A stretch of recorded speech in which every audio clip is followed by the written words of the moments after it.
What's going on, all you gamers? Here we are back with some more Outriders, and today I'm going to show you a really nice and easy way to solo Eye of the Storm as a pyromancer. Now obviously you can only get silver on it because it's not actually possible to get gold solo, unfortunately, because of the timers. But if you want to know how to clear Eye of the Storm just because you want to do it, or if you want to do it in a group and net yourself gold, I'll tell you how to do that as well. That's coming up next.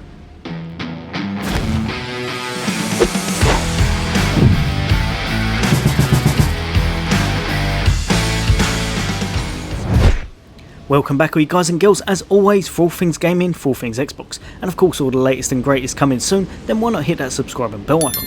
But for today I'm here to show you that even when you're a little bit rusty with the pyromancer nowadays, you can still net yourself silver on ct15 for the Eye of the Storm quite easily.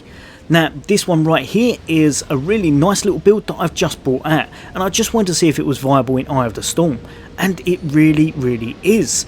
I'm going to show you the run in just a second, and then after that I'll go over what you need and how to do it in a group and get gold.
Outrider, my vision is getting worse.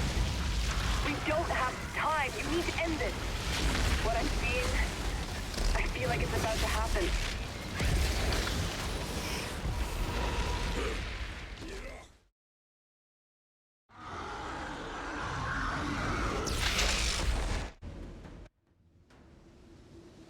The leader is dead. For now. Janet, do you see anything? I don't think so. But we're still alive, right? I think you stopped it. Right, so hopefully from that footage you've seen 1, you are tanky enough to pretty much survive anything. 2, like I said, you're not netting yourself gold. It just can't really be done on the time gates, unfortunately. And C, pretty much I am so rusty on Eye of the Storm. I've not done it in an absolute age, and I've been playing loads of other games. So if you saw me swapping over to that second weapon because you thought I was trying to do something special, that was me pressing the wrong button and trying to go to my handgun to free stuff. So yeah, you'll definitely do this faster than me because I was screwing up my buttons left, right and centre where I've been playing too many games. But yeah, hopefully you can see how viable this actually is and how nice and easy it is to solo Eye of the Storm. We weren't really ever in too much trouble, and I wasn't playing my best. I'm very rusty, but I'm going to go over what you need. So first off, you need any weapon that has Fortress on it. That is essential for your pyromancer. It just boosts your damage ridiculously. I find Air to the Desert's really good when you're using your phaser beam. Just over here, definitely, I was trying to show you in this for solo, it's not perfect by any means, but in a group, that right there on the handgun, the Snow Squall, is probably the best thing for Eye of the Storm, bar none. A Technomancer with freeze turrets is also amazing, but basically if all 3 of you have got these handguns, you can keep pretty much everything outside of the circles, meaning that you're going to clear it really fast, and most of the times nothing really gets inside. You don't even have to kill anything. So if you're going for that gold, if you want it really easy, make sure you've all got a handgun with Snow Squall on, and just hit every target you can from a distance and then reload. If anything gets into the area, then massacre it as fast as possible and move on to the next bit. Now the mods you're going to want on are Fire Tsunami and Burnt Out. Right there is going to be absolutely amazing because it means you're going to capture everything in your flames, and you're also going to be able to give 25% more damage for each heatwave on any of the enemies. Now next up we've got Damage Absorber and Tidal Wave. That means that you're going to keep yourself alive, as you saw, very easily, and of course with Tidal Wave it means you'll be able to apply 2 heat waves, giving yourself 50% damage on whatever enemy you've got. That is essential for Yaguk. You need at least 50%, 75 if you could. Just down here, and we've gone with Anomaly and Echo and Captain Hunter. Now honestly, if I was changing this around a bit, and definitely for a team, chuck on the one that is going to give you 2 thermal bombs. That way you're going to be getting 80% extra damage on Yaguk, and it will set yourself up and it will set up your friends, especially if you've got a Technomancer or even better Trickster with a crit build on. That right there should easily be enough to take him out in one shot. Next up, and we've got Size Matters for our phaser beam and Bullet Kindling. Again, really nice, but to be honest, if you wanted to, change any of them off and just chuck on the extra heatwave, giving yourself the 75% extra damage, and then you'll have 80% damage for the actual boss. For single player, this is fine. If you're going in as a group, make sure you do what I said, give yourself 3 heatwaves, give yourself Burnt Out, and then come down to your bottom part, and what you're going to need is Volcanic Armor and Branded. With this, that's going to pretty much mean you've got 80% with the 2 bombs on the boss, and then you're going to have the 75% added on top of that. That is going to do a ridiculous amount of damage to Yaguk. Especially, like I said, if you've got a Technomancer who's doing some crazy bullet damage with his firepower build, you yourself with your kind of phaser beam, and most importantly, if you can, try and get a crit Trickster in, and you will literally one-shot Yaguk after you've applied everything to him. jump up to the boss, apply those 3 heat waves, hit those 2 thermal bombs, do whatever you want after that, and just let your team take them out. So for skills, we've got heat wave, thermal bomb, and phaser beam. And for this, I am not going to go over this too much because in all honesty, like I said, I've already brought the whole build out and I don't want to take up too much of your time. I just wanted to show you that this is very viable for kind of completing Eye of the Storm, as I've had a few people saying they couldn't actually do it with anomaly build for pyromancers. This right here is not perfect in any way, shape or form, but it will still net you silvers if you're doing it solo, and like I said, if you swap those mods out and put it so that you've got the 3 heat waves, got the burnt out, got 2 of the thermal bombs with the branded, and you set up a really nice crit trickster, he's going to go in there right at the end and absolutely tear him apart with 1 shot. Help him out just in case he doesn't, but you should be able to net yourself gold quite easily, as long as you're making sure that you're doing the timed gates at the start. Now at the start it is completely up to you, you can get gold by even going into one of them. If you're struggling and you can't hold kind of 1 each, say you've got a weaker person on your team or something like that, all 3 of you run to the right hand side first and get into the bubble that's there. Because there's more of you in it, it will go down. Make sure you hit everything with your handguns, freeze them all with Snow Squall, and you will be absolutely golden. If you can, get your trickster to pop outside and shoot anything that's getting too close. Completely melt it. You can help him out by applying heat waves and thermal bombs, and after that of course you'll move on to the second one and the third, and then like I said, apply everything to Yagok and then melt him down. Right, all you gamers, I hope that's helped a few of you out. If you've got any questions, just chuck them in the comment section. As always, for all things gaming, for all things Xbox. Take care, I'll see you on next day.